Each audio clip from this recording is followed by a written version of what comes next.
Comme nous l'avons mentionné avant la pause, il y a beaucoup d'intérêt concernant notre émission de la nuit dernière, rapportant les évidences médicales de plus en plus grandes de la puissance de la prière.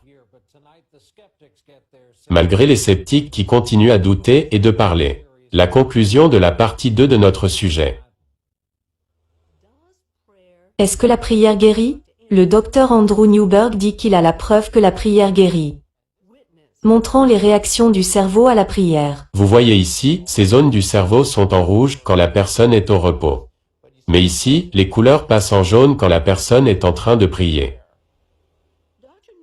Le docteur Newberg injecte des colorants radioactifs à ces sujets pour voir ce qui se passe quand elle prie. Il dit qu'à chaque fois, quelque chose de fascinant se produit. Est-ce que vous irez jusqu'à dire que la prière peut guérir? Absolument, absolument. La prière peut guérir. Il y a des changements au niveau des différents neurotransmetteurs.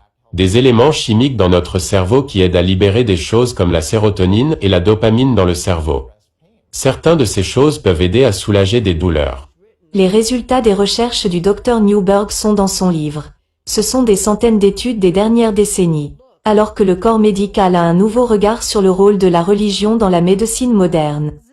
Donc, pourquoi cela n'existe pas dans les officines des médecins? Les médecins demeurent réticents. Ils ont été pratiquement formés pour mettre cela de côté. Dr Henry Sorel avait l'habitude d'être l'un d'eux. Mais maintenant, il dit qu'après avoir revisé plus d'une centaine d'études, il a changé de vue. Plus on est religieux et plus grand est le bien-être. Sorel est désormais celui qui dirige la lutte en aidant le corps médical pour que les médecins reconnaissent la puissance de la prière comme une arme de la guérison.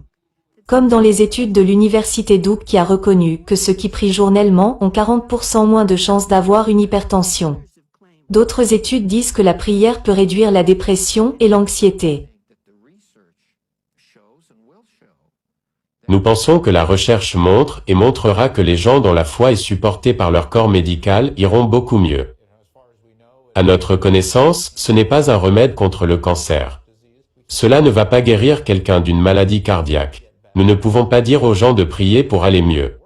Cela n'a pas vraiment de sens. Mais la raison pour laquelle cela marche, c'est parce que cela fait partie du système de croyance de la personne. Dr Newberg espère que ces recherches vont accélérer la compréhension du mystère de la croyance.